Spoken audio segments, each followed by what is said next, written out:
The night I saw her with him, I abandoned everything.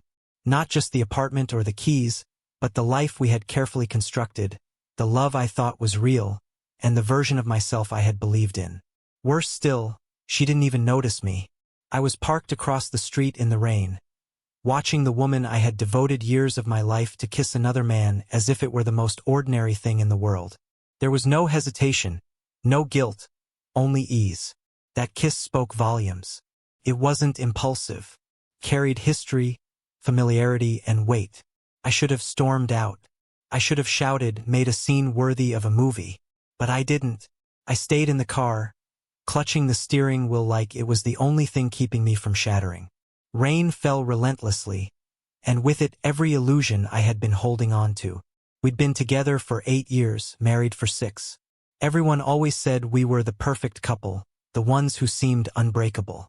But no one saw the quiet drift, the slow erosion, the late nights at the office, the networking dinners, the prolonged trips for work, the phone always face down.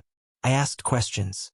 She smiled, said I was imagining things, swore she loved me, and I wanted to believe her, so I did. Sometimes we lie to ourselves, trying to keep the life we've built from crumbling, even when we know it's already cracked beneath our feet. That night, I returned to what used to be our home. She was still out working late, of course. The apartment looked unchanged, yet everything felt different. Our wedding photo stared back at me from the mantel. Smiles frozen, eyes full of promises we never honored. I didn't sleep, didn't sit, didn't think.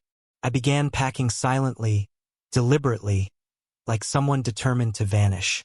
I left her a note on the counter. No dramatics, just the truth. I saw you. Please don't contact me. That was all. I turned the key in the door one final time and stepped into a world that felt alien. Starting over was neither heroic nor poetic. It was raw, quiet, and lonely. I slept on a mattress on the floor in a bare one-bedroom apartment. A suitcase, a toothbrush, and a coffee maker. My only companions. This was my life now. Empty, simple, entirely mine. Friends asked what had happened. I told them we had grown apart. They didn't need the details. The truth wasn't for them. It was for survival. I deleted her number, blocked her everywhere, avoided the places we once went. Healing doesn't come from wandering through your old life, pretending it's new. I stopped checking my phone, stopped waiting for an explanation, because nothing she could say would fix what was broken. She didn't stumble into my bed by accident. Nothing happens by accident.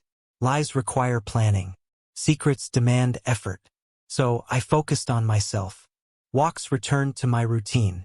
I cooked for one. I reclaimed hobbies I had abandoned when we became us. Slowly, silence became peace instead of punishment. Nights lost their weight. Mornings arrived without dread. It wasn't happiness yet, but it was freedom. And freedom is priceless. Almost exactly a year later, I saw her again. Outside my office, hair tied back in the way she used to wear it on lazy Sundays, hands in her coat pockets. My first thought wasn't anger. It was confusion. Why now? She looked at me as if seeing a ghost. Or perhaps she was the ghost. I need to talk, she said, voice hesitant. I remained silent. I made a mistake, she whispered. It had been over with him for months. But a mistake, small, convenient, so easily dismissed. You didn't make a mistake, I said. You made repeated choices. And now you want me to ease your guilt.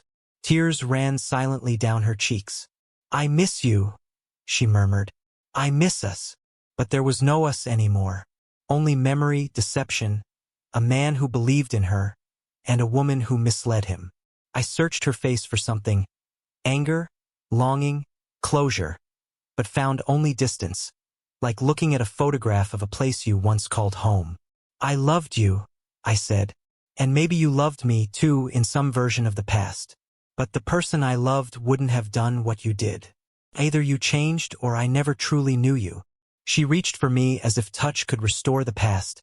But I stepped back, not from hatred, but clarity. I had spent a year rebuilding myself piece by piece. I couldn't sacrifice that to soothe her guilt. I wish you well, I told her. But this chapter is closed. I'm not reopening it because you finally turned the page. I walked away, got in my car, drove off and didn't look back. For the first time, it didn't feel like fleeing. It felt like choosing myself. Some people enter your life to teach lessons. Some lessons only need to be learned once. That night, I left everything behind. In doing so, I discovered something far greater myself.